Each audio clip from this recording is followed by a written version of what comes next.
Everybody, how are we doing since I saw you guys yesterday afternoon? Good? Good night last night? It was cool coming back to campus this morning and see like everybody going crazy unpacking their car. So you guys had obviously a 1 week advantage or so. Thank you guys for having me. Danya emailed me on her vacation, and I kind of yelled at her. I'm like, don't be emailing me on your vacation. But she emailed me and said, hey, would you come in and talk about social media, digital branding, and how you can harness digital, social media, and everything you're doing as a student leader to really do what this says, make your digital brand work for you. And so I've mashed up the two different careers that I do for a living. So I'm an entrepreneur, as I alluded to yesterday. I run a digital storytelling and production agency called FY & Creative. And then on the other side, I oversee a career organization, which was basically a passion project of mine that is now a grassroots nationwide movement to help young professionals find a career they love and rethink the traditional career search. So a lot of what I'm going to talk about for the next 30 to 45 minutes, that way I can give you guys a little bit of timestamp so you know like it's 9:15 or 10:15 or 10:30, you know like we're coming towards the end. So the next 30, 45 minutes, what I want to talk about is how you can harness your digital brand as a student leader. So what I want to start out with, and Emma and Aaron know this, I'm very story-centric. I told you I'm a digital storyteller. So I have a handful of stories, a little bit of my own personal experience, as well as stories from my cousins, my wife, my coworkers, things like that. So the first story here is a story of a little audacity and a little creativity that connected me with a national leader that was featured on NBC Nightly News about 4 years ago. And so I want to share that story first. It was November 13th, 2014, so just about 4 years ago. I just moved to DC. It was less than a month that I was here in DC. Less than 2 months, I actually went out on my own as an entrepreneur, so I'm like figuring all these things out. I have a crazy to-do list. I have all these questions. I have all this uncertainty of like, am I going to survive? Am I going to succeed as an entrepreneur? And November 13th, I think it was a Tuesday night, we're watching NBC Nightly News, and this quote and this woman comes on, and one of the quotes that really stuck out to me, and I think I might have used this in my FYDP classes. I know I used it in some other workshops. This quote came up. This woman says, who cares about the soda? If you don't feel good where you work and don't believe what leadership is saying to you, no can of Coke will fix that for you. So you know the Facebooks, the Ubers, the Googles, the Airbnbs, they have slides and free coffee and all this great stuff. But like, who cares about that? If you don't believe leadership and you don't believe your boss, no, nothing's going to fix that. So I continue to watch this interview, and in November, I actually was about 3 months into writing my very first book, The New Rules of Finding a Career You Love. And I was like, wow, I need to connect with this woman. And so what I'd like to share here is about a 2 to 2.5 minute clip, and if the technology guys are on our side, hopefully the sound works. But I want to at least preface who this woman is and what this feature was, and then how I went about to get on her radar. So let's hope that this works. Such thing as a perfect job. So we sent NBC's Cynthia McFadden on the road in search of it. What she found at one family-friendly office in Minneapolis may just redefine work-life balance as we know it. Imagine a job where no one's worried about when you walk in, where you can bring your kids to work whenever you want. Hot luck chili is what's for lunch, and ice cold beers always on tap.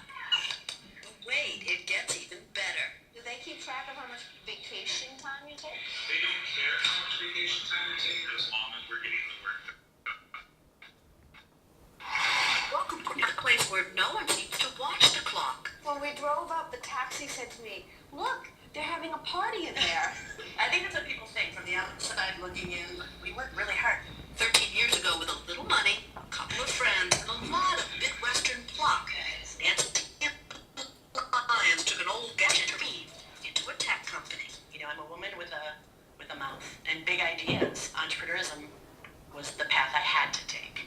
And I wanted people who wanted to do the work and who wanted to have some fun. Today, she has 75 employees and is expanding. If you look on our website, it says We Like Mondays. And geeks help other businesses figure out their digital strategies. Target, Best Buy, and General Mills are among their clients. Hold it a second. No, but it's how they treat their employees here that has everyone talking. I've been working for a while in lots of different places. And this is the best ever. No, I would say it's not work-life balance, it's life balance. It's all life. We bring our work home, we bring our lives to work. All right, so a cynic might say, okay, really all this family family-friendly stuff is just a way to keep them here longer and make them more productive. Sure, it works to the company's advantage often. And it works to the staff's advantage often too. Who cares about the soda? If you don't feel good where you work, and if you don't believe what leadership is saying to you, no can of Coke is going to fix that for you. The secret sauce isn't so secret. It boils down, it seems, to respect. Every person that I talk to hears this. It's the best place I've ever worked.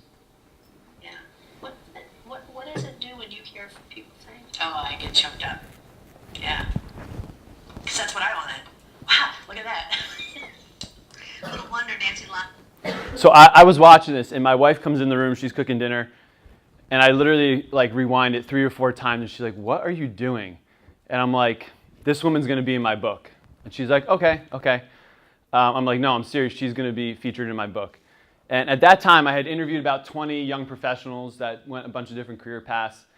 And I needed somebody like this that had some national presence. Nancy actually did a lot of work with the Obama administration on employee engagement. I needed somebody that could speak to this great places of work employee engagement piece for my book. And I was like, I need to get in touch with her. So Tuesday night, NBC Nightly News, I immediately jump on Google and start professionally stalking her. And so I go to their website. I come across this page, and obviously there she is. At the time, I couldn't get her email. I could guess what it is. I couldn't get her email. And she's obviously a CEO of a pretty big company. She probably gets, what do you think, 100, 200 emails a day. So that was not an option. So mind you, the interview was played at 7:15. This is like 7:20 p.m. at night. I then go to LinkedIn, which you all are hearing about LinkedIn. You're going to hear more about throughout your college career. But anybody that's sent requests, you just kind of send that generic request, and she's going to be like, who the heck is Kevin OConnell from Washington, D.C.? So I said, nope, that's not it either. So I'm sitting there, and I'm like, with all these digital tools and my own digital brand, what else can I do to stand out and like get on her radar? So I had an idea. I went on Twitter and Twitter searched her name. Just put in Nancy Lyons to see if she's even out there. You know, she's a 45-year-old woman, working woman. Maybe she's on Twitter, maybe she's not. Sure enough, she was. I screenshotted this yesterday, but when I went on there, I was seeing like she was replying like within the last few minutes. She was putting out tweets and content within that hour. So I'm like, she's active. That's where I need to intercept her. So because I had my own digital brand, but also like my Kevin OConnell Coco83 Twitter account, like I had like 500 followers at the time. Like really no one knows who I am. Like I said, I just left Rutgers University to go start my own business. She's like, who cares about that? But I crafted this tweet from my other Twitter account for the niche movement. And again, I thought about this. I had 140 characters at the time. I have one tweet to make my very first impression and get her attention. So if you notice, the one thing she said in that interview, our website says, we like Mondays. So I said, we love Mondays too, Nancy. We'd love to interview you and Clockwork for our upcoming book, #LoveYourJob. So this was, I think, the next morning. Do you think she saw it? I wouldn't be sharing this story if she didn't see it, right? She saw it.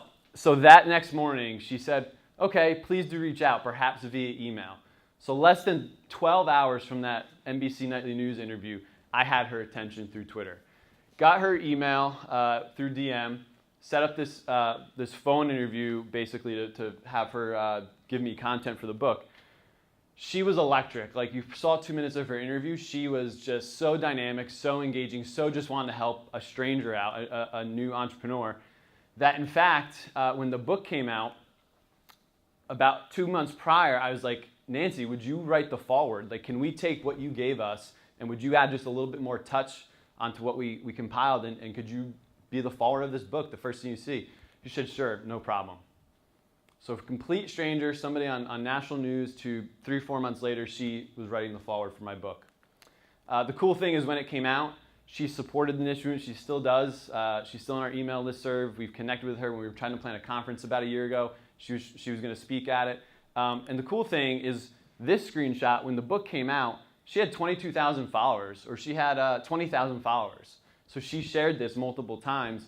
And again, I had like 500 to 1,000 followers. This was a great amplification to get me going into one of my businesses and organization. So that story is a little bit about tenacity and me going to get it, me taking a risk, right? And I'm sure not a lot of you, and especially knowing your age and even your confidence level, you may not have that digital confidence to be like, okay, Kevin, you're telling me to go find somebody, LinkedIn DM them, email them, or cold tweet them. You may not be there yet, and I understand that. So I want to kind of flip the script and share a second story because I believe that we live in this limitless connection economy. A lot of what we do, we can find one another, we can connect with one another, we can stay in touch. 10 years from now, you're going to be like, oh, I went through FYDP with 20 kids, 30 kids, and you might be able to stay in touch with a bunch of them, or you might be able to get back in touch and say, hey, remember in 2018 when we went through FYDP together? I'd love to reconnect with you because we're in the same city, or we're now working for the same company, or I'd love to work for your company. And so the second story I want to share is kind of the reverse. Someone that found me and hunted me down. So through a little bit of social media discovery, this actually led me to a global business opportunity about a year ago this time. So as I alluded to, I'm a small business owner. I'm not a Casey Neistat. I'm not a Gary Vaynerchuk. I don't have a huge following. But every summer, I try to put out as much video content. I've worked on a ton this summer. Right now, that'll be coming out this fall. But I released this video here in the right-hand corner among a lot of other videos, and this was like a digital storytelling, like little keynote feature. You'll see here that has 114 views as of yesterday. When this opportunity that I'm about to talk about came about, I had 34 views. So a lot of people think like to get noticed or to get traction or to have an opportunity come your way, you need to have 1 million followers or 100,000 views or subscribers, whatever it might be. That's not the case. So this video comes out, and I think I was sitting here at GW before or after one of our meetings, and I get this email. I almost deleted it, and thank God I didn't. It was an email. The format, I was like, all right, this looks like a spam email. It's somebody from Sweden, Hagenus. I've heard of Häagen-Dazs. Never heard of Hagenus. What the hell is this company? You're from Sweden. There's a lot going on here. I'm like, what does this woman want? And as you can see here, she basically is the director of communications for a Sweden manufacturing company that's based in Sweden, as well as they're based in out near Penn State area of Pennsylvania. So they have a big manufacturing plant out there as well. But basically, her and her team, her global team, were coming to Pennsylvania in the fall of last year, and they wanted a digital storyteller facilitator. They wanted a workshop. And when I wrote back to her, I said, thanks for reaching out. I'd love to set up a call with you. I'm like, I'm just curious. You're from Sweden. I'm this little small business owner here in DC with 2 or 3 years experience. How'd you find me? She Google searched digital storyteller trainer East Coast or New York City or DC something. One thing led to another. She discovered that video, watched it, and then because I had my info and all that other stuff in my YouTube description, that's how she got my email. The cool thing is less than 2 months later, this past October 2017, I went out there and did a full day digital storytelling, digital voice workshop with about 8 of their communication people from China, Sweden, United States, and Europe. And that was a totally different sector for me. I do a lot of work in higher ed, nonprofits, and startups, but this was a point of me putting out content. If I didn't put that content out with 34 views that I thought wasn't really doing anything, I would have never gotten this large-scale global opportunity. So social media is obviously not private. I know that's one thing that Danya wanted me to hit on, and one thing that came up a little bit last year. And that's okay. And some of you, who has a private Instagram account, who keeps their stuff on lock? Makes sense, right? That's fine. I would challenge you, though, that maybe not every single platform should be completely private, because at the end of the day, it's really not. So whether people are following you and screenshot it and share it, whether people are discovering you on LinkedIn, Google, Facebook, etc., it's really not private. But as long as we use some common sense and we're smart about it, we can have some opportunities like this. And I get that we're light years apart. We're 12, 13 years apart. I'm in a totally different part of my career. But I'm going to share some more relatable stories here with you guys. The first one, though, is a little bit of something that didn't go too well. And this is a real-world story. The 2 names here I've had to cover up because, 1, I'm recording this, and 2, I want to kind of make sure I don't reveal too many details here. So this is a real situation. So this woman, Kayla, she's probably about 5, 6 years out of college. She works for a large company here in DC. My wife actually works with her, and they're colleagues together. And we'll say my wife's name is Amanda, even though it's not. They're friends on Instagram because they've been working together for like 3 or 4 years. Kayla calls out sick one day, and it was kind of like right around her birthday. And my wife's like, okay, like you can't make this meeting, you're calling out sick. Okay, I understand that. She calls out sick the next day. And then like that night though, on Instagram, she was at a concert. You think Kayla was really sick? Maybe a little bit under the weather from something else? She called out sick the next day. So she missed like 3 out of 5 days of work, and who knows what she was up to. But my point is that if you're going to be out there, and listen, if you can't make something here, then just be honest. Be like, I can't be here. But like, don't go flaunting your other world, your other reality on social media, because you're going to get caught. The interesting thing is these 2 people, there was no ramifications. They don't report to one another, but like there was some shady conversation going on that week. Like there was some buzz in the office. So just be cautious of like, if you're going to say one thing, then your digital footprint better replicate that and better be honest to that. Make sense? Has anybody been caught in that situation where they got called out? Or like even with friends, like, hey, I can't hang out Saturday because I got to stay home and babysit. And then you're out like at the club or something, right? Yeah, so you got to be careful. I want to segue into this quote. As I was doing some research, my wife actually is teaching a digital reputation course at University of Florida this fall, and so she has a whole binder of stuff, and I was looking through it the last 2 days. This quote really caught my attention. It's from Indiana University, a paper they did, Strategic Personal Branding and How It Pays Off. But if you could read it here, everyone you meet has an impression of you, right? You got an impression of us yesterday, of all the instructors in that 30-second intro we did to one another. But you get an impression whether you're an MBA student or undergraduate student in your case, whether you're an executive or you're somebody like me, you're a self-employed entrepreneur and professional. It doesn't matter if you've interacted with them on LinkedIn, over email, or in person, or even just a combination. They have a specific impression of who you are. And so I think a lot of you, as you go through these networking events at GW and as you present yourself as an FYDP mentor and a student leader, people are going to have physical impressions of you, right? And I think sometimes you might get in your own head like, was my handshake strong enough, or did I look at them? Did I smile? Was I dressed the right part? Was my name tag on the left side? You also got to worry about the other half of you, your digital footprint, because your digital identity is your identity, right? So this is really fascinating, and when I'm done with this, I actually want to turn over to you guys and ask a few people, like, where do you fall, and where do you see yourself, or maybe it's a combination, because I know when I read through this, I thought I was a combination at different times. But so why do we share our digital identity? There's actually a whole research of personality traits and psychology that matches up to people sharing and their sharing habits on social. What they choose to share, when they choose to share it, how they choose to share it. So there's 6 of them. I would highly recommend, I know you guys it's a Saturday morning, the last thing you're like, I don't want to learn because classes aren't for another 48 hours.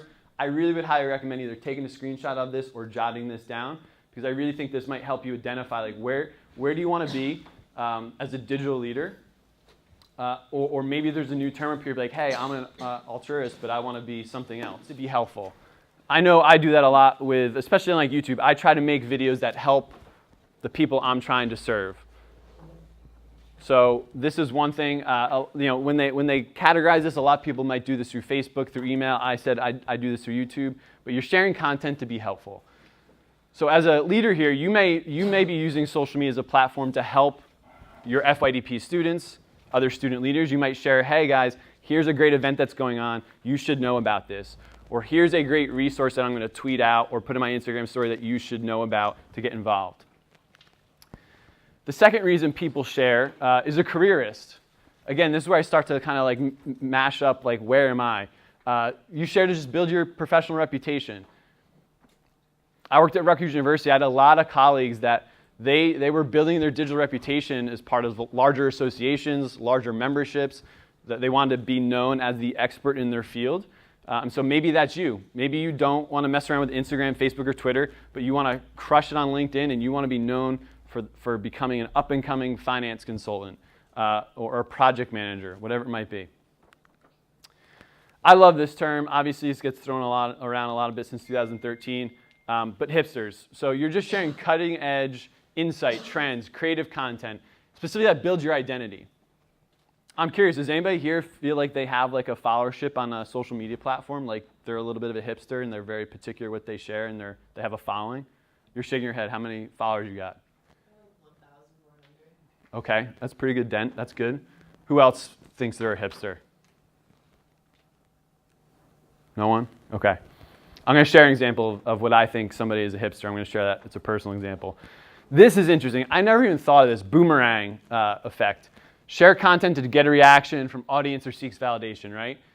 It can be everything from like, my boyfriend broke up with me and I'm just going to put every love quote up on Instagram and I'm going to passive aggressively say like what's going on and what's up, right? Because I want a reaction. I want to be validated. People know that I'm strong, right? Or you might put out something like seeks validation, like, hey, I just became the president of my organization. Or I have the best apartment or dorm room here on campus. You're seeking validation. So you're just putting out to get some type of reaction. Fifth one is, bear with me, hipsters, boomerangs. Fifth one, connectors.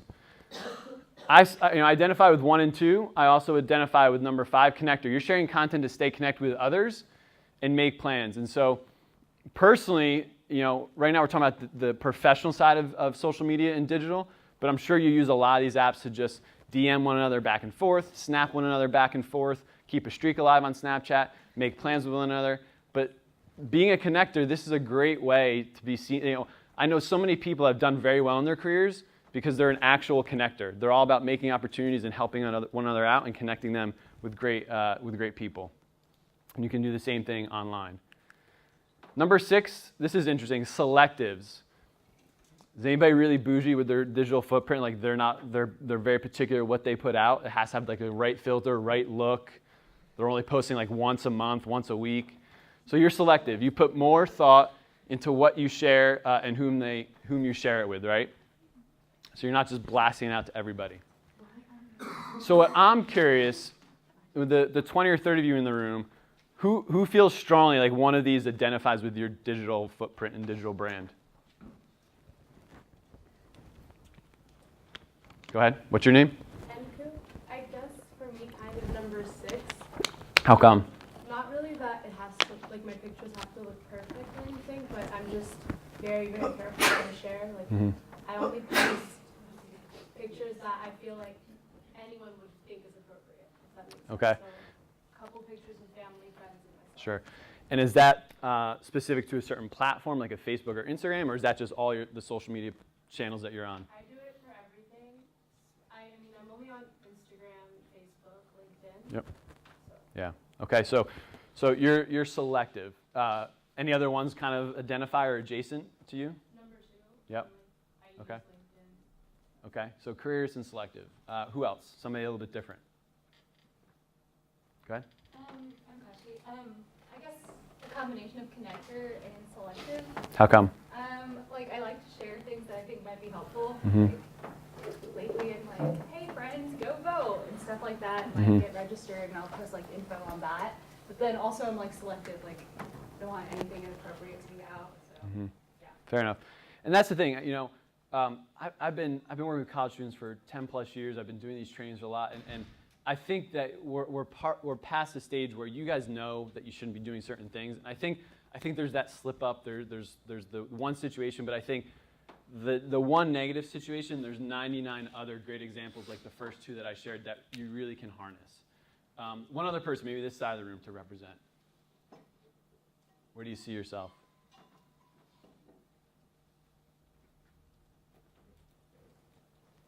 Where do you want to be, maybe? Go ahead, Sejal. I feel like I'm also a selective and then maybe connector and then maybe sometimes like the first one, I'm going to say it wrong, altruist.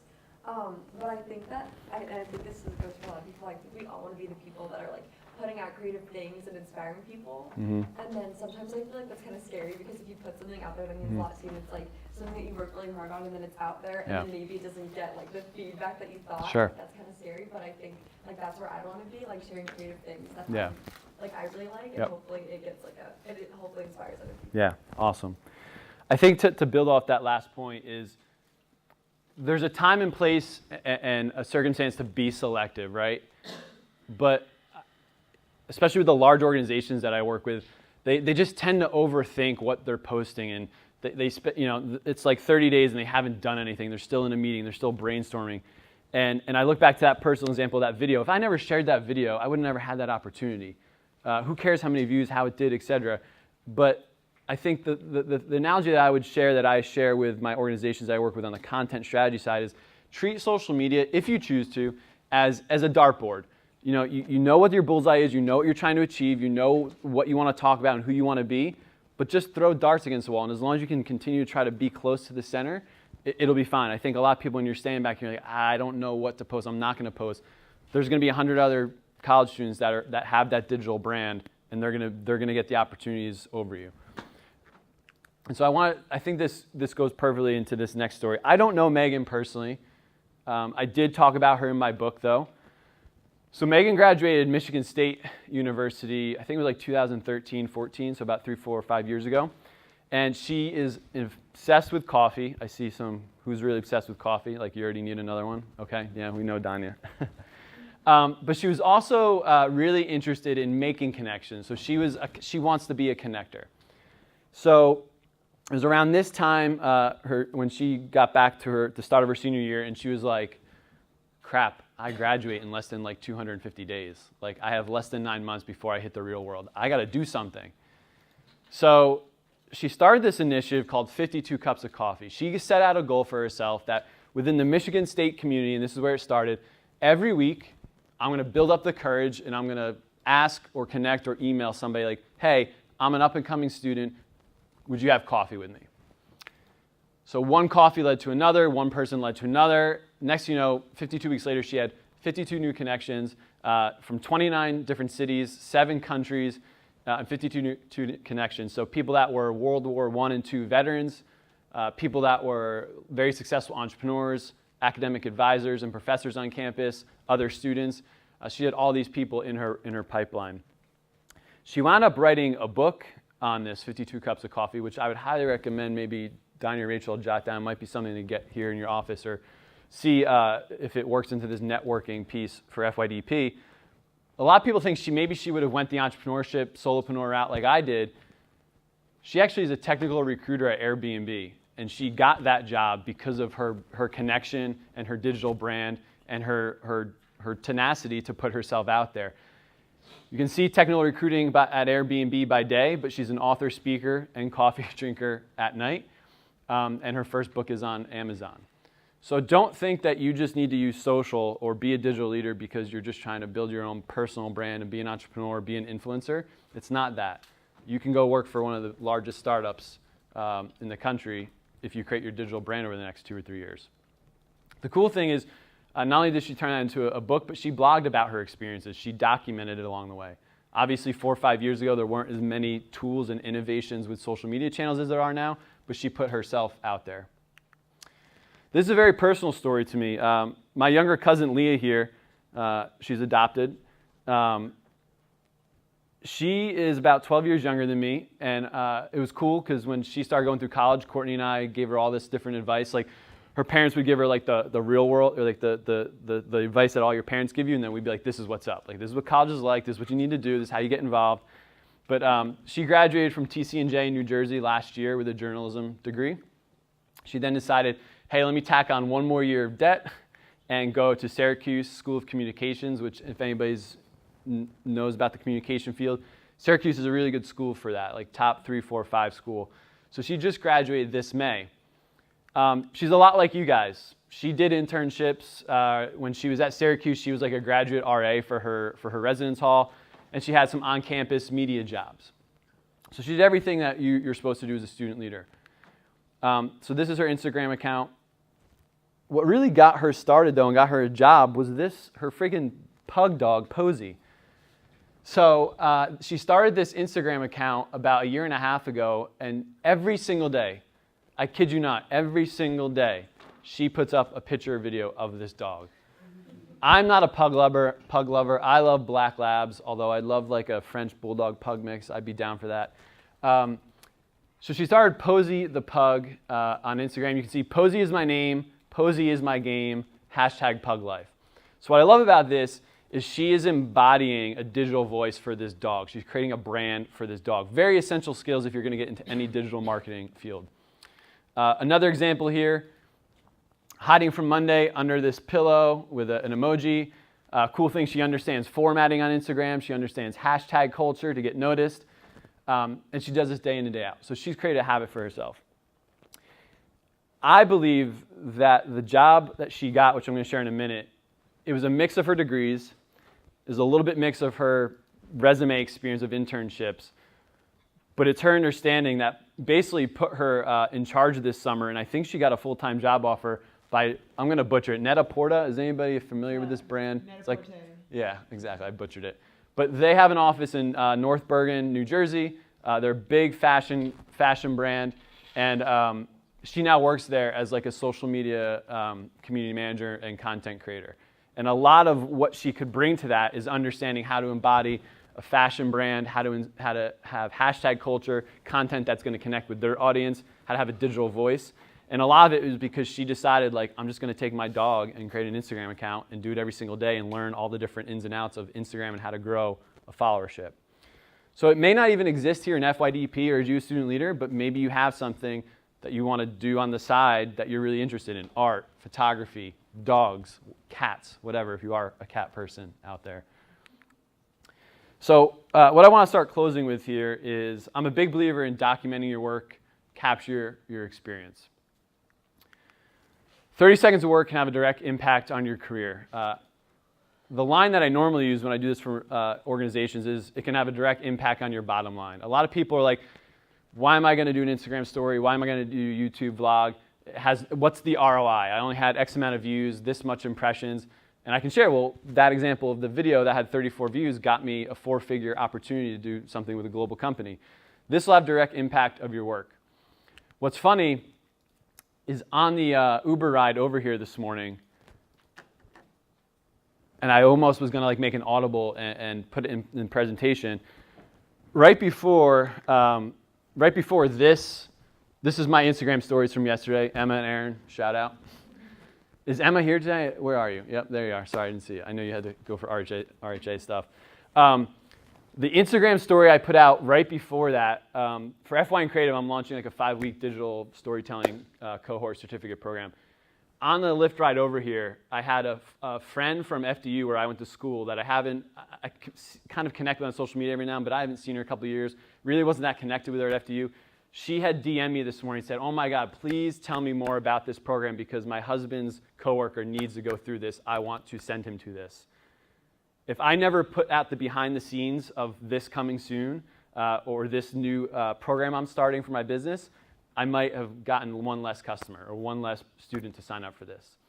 But this took me, how long did that picture take, guys? A second? I think we had to take 2 because Aaron was blinking. But like this showcases that like, all right, like not only is Kevin an entrepreneur, he's also part of the GW community. He teaches. I'm telling my story so people get a better understanding like who I am, what I do, and how maybe they can engage with me. And this took no more than like 2 minutes, guys. So last thing, I don't want you to be feeling overwhelmed. Like, wait, I have to interview 52 people. I have to be like his cousin Leah. I have to be like him and create a YouTube channel. No. You could do something today that starts your story and takes less than 10 seconds. As you can see, you can't read it there, but Aaron admitted that he's a Cavs fan, but I think he's soon going to be a Lakers fan. Am I wrong? No. Yeah, you're following LeBron. Yeah, that's what I put up there. So 30 seconds of work. So here's some practical ideas. I love leaving trainings with giving you something tangible. This is all great. This is great ideas, things that we can talk about, high-level strategy. So I got 3 for you.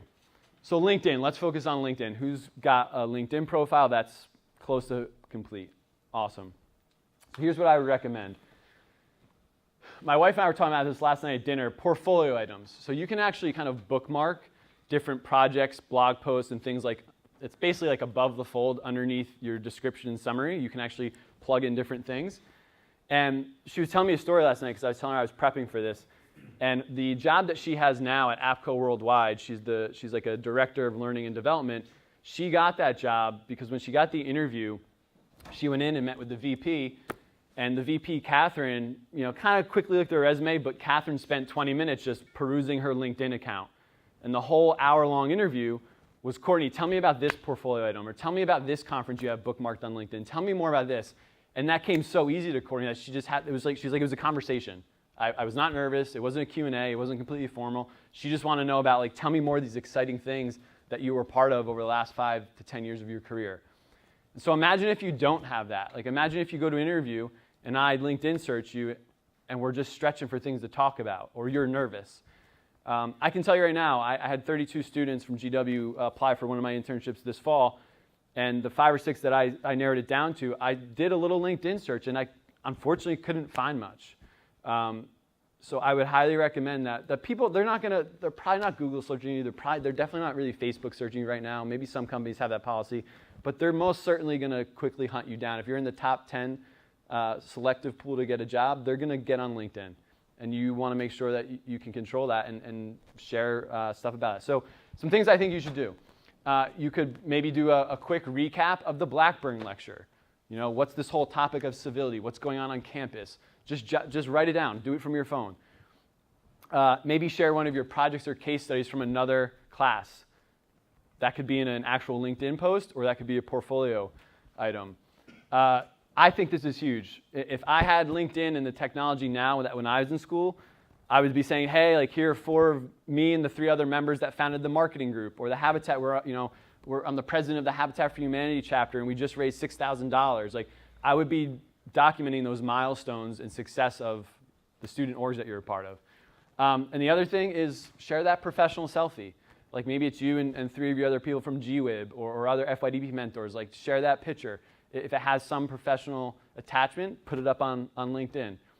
Because when we go to find you, I might go back 2 weeks, be like, tell me, like, what event were you at? And I may be like, oh my God, my coworker was at the same event. Or I would have loved to tell me more about who you met there.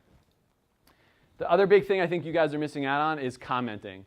So just spend 10 minutes a week on LinkedIn and look at the activity there and, like, add your 2 cents. If you're trying to get into consultant, follow some consultants and share your point of view or ask questions. I think that the big thing you guys have an advantage of is your youth. I can't really get away anymore saying I want to do an informational interview. I'm a 35-year-old. They're gonna see right through that. You guys can say, hey, I'm a sophomore or junior at GW. 9 times out of 10, I'm like, oh my God, I would love to talk with you for 10, 15 minutes. I love college students. Instagram, if you choose to. We have stories, we have posts, we have hashtags. We have direct message. I really think there's some opportunity there for direct messaging as well. Maybe you decide to create a leadership quote card of the day or the week for your class. Behind the scenes of your class, I know what I would always share just a quick 10-second behind the scenes or a picture. I try to do that every week, but share something. Maybe it's just you, like, your quick thoughts, like, here's what we're doing this week, or here's what we achieved this week. Here's what I'm learning. It's not only good for your personal brand, but it helps you kind of reflect. Like, oh, this is what I'm learning. When you sit down for 3 10-second posts, you're like, oh, this is actually what I'm learning about. Maybe you want to highlight other leaders to follow on Instagram. So maybe you use Instagram as more of a research tool, and then you say, hey, class, here are 10 leaders on Instagram that we think you should follow to get inspiration, news, thoughts, leadership tactics from. And then obviously you can share anything in that professional realm of what you're doing here on GW campus. I think Twitter is still very relevant. It's great for news. It's great for connecting. It's kind of like the water cooler cocktail party of social media. I know I tried this my very first year here, but maybe you get a poll, and if there's a bunch of kids on Twitter, or some of them, maybe you start a leadership article or story of the day, week, or maybe like hashtag Monday Motivation. You could start an actual hashtag for your class. So that way, as you share content on Twitter, you can have one long stream, and kids and people in your class, or maybe just FYDP in general, can go back and look at all the different content to share. This is an underrated tactic, but create Twitter list. So I have a bunch of Twitter lists, some private, some public, where I can go right to, so like, who is on Twitter? Like, you're on there every day or every other day. So there's a lot of noise. There's a lot of people you might be following. You can create a list with maybe 10 or 20 people, and that way you can go right to it, and you can see all their new current updates. And maybe you can either use that for yourself or for your class. I think the other underutilized tool is creating a Twitter moment. So it's very similar like Instagram and Instagram stories and Snapchat, where it's kind of tappable. And a lot of publications will harness like the story of the day, and then you get 5 or 6 different curated tweets. But maybe you do that for the start of school or the Blackburn lecture, something that's going on here on campus. So this is the last thing I want to close on. Pick your platform, but only if you want to. I'm not leaving here today saying you must be doing something, you must be on a platform. That's going to come with your own confidence, your own time, and your own belief in this. And if there's some of you that are just like, I am checked out of social, that's awesome for whatever reason. But if you're going to pick your platform, do it well. Choose, hey, I'm going to let students connect me on Instagram. Well, then if you're going to let students connect with you on Instagram, then you better bring it. You better be the whole person. If you're out drinking on the weekends or misbehaving or being somewhere that you said you're not, you're just setting a bad example for yourself and for your students. So pick the platform, and if you're just like, hey, I'm just not going to connect with students at all, that's cool too. It should be grandma friendly though. That platform that you're going to do this on, it better be grandma friendly, aunt friendly, mom and dad friendly. It should be employer friendly, whatever platform that's going to be. And most importantly, guys, it should be FYPD friendly, Danya friendly. I'm going to leave you guys with 3 questions. And this is where I want you to actually leave here and think about it. What's your story? And what makes you different? So what's the story that you want to share this year? And what makes you different? So just spend 30 seconds, jot it down, think about it right in your phone. Think about what's your story going to be and what makes you different. And still think about this and write stuff down. The second question, what are 3 traits that will define your online and offline brand? So I'm a big believer that whatever you're conveying on your resume, whatever your professional traits are or how you describe yourself, when I connect with you on social, regardless of the platform, I should get a sense that those 3 characteristics and professional traits match up. And I think when there's a disconnect, that's when you're going to start to confuse potential employers, potential people you want to connect with. So think of 3 traits. It could be keywords that will define both your offline and online brand. So just think like who you are. How do you want to be known? The one thing I will say is that that's going to evolve. In the next 6 months, that could change. In the next 3 years when you graduate, 10 years in your professional world could change. That's okay. But it should continue to match up both offline and online. And this last one I want to spend just a touch longer amount of time on. If you were in my position 10, 15 years from now and you had an opportunity to come talk about your digital brand or your success and opportunities from having a digital footprint and being a digital leader, what's the future of you?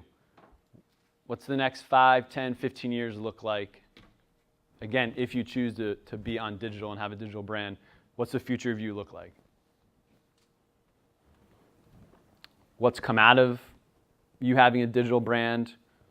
What opportunities? Who have you connected with? Who have you helped?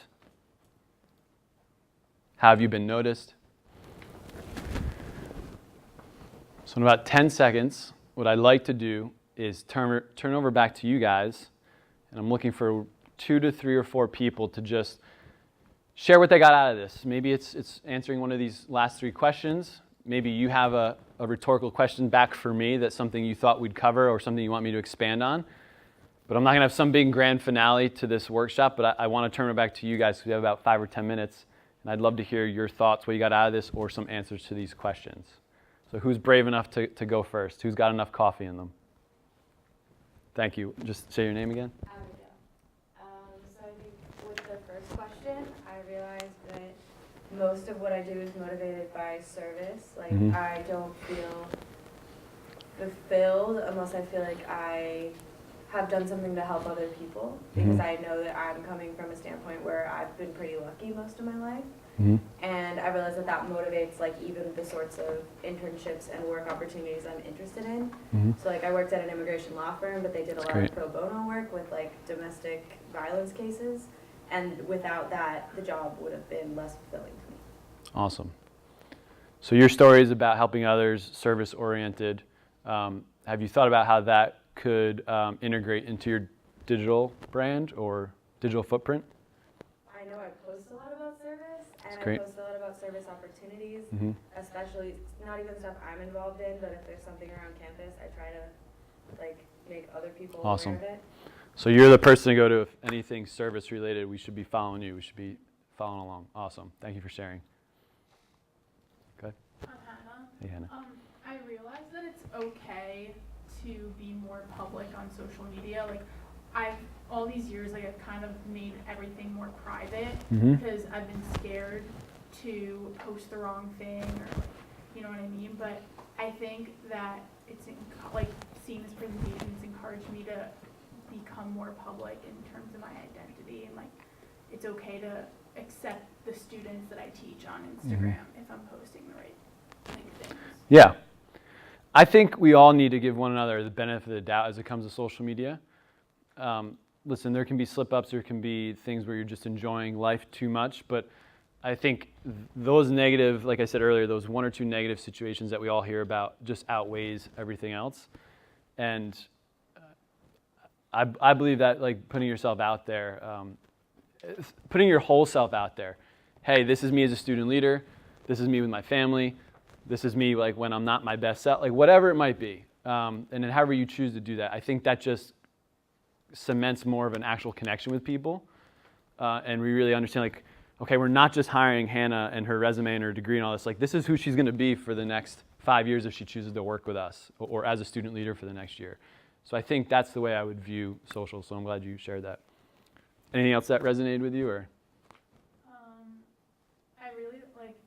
I like Nancy's presentation, and like, it made me realize that you don't have it to go out more outside the box is okay. Because like humans are programmed, I guess, to stick inside the box. Yeah. It's encouraged me to think outside the box a little bit Sure. about my career. Awesome. 2 more people. Good. When I look at like the categories they put up, like the 6, what I realize is that, like LinkedIn aside, like pretty much most of my social media platforms can like follow in a lot of those categories. So it creates kind of like a weird brand. Sure. So you might be like selective on Instagram. You might be a different person on a different platform. Yeah. Yeah. And so what I think is I would like to, from here on out, sort of like delineate and sort of, because like I think Kashi said this, but like there will be the occasional like social issue that I'll bring up on Instagram, and it'll be actually maybe delineate like maybe one platform for maybe sort of those issues, because right now it's just sort of a hodgepodge of all these different things. Yeah. So it creates sort of like a blurred and like a mixed brand, if that makes sense. Yeah. Sort of like delineating and having one platform be more the altruist, Sure. one be more purist. Well, that's LinkedIn, but sort of like delineate it. That's a great way to look at it. It's really good insight that you pulled from that. Yeah. Thanks for sharing, Adam. One more.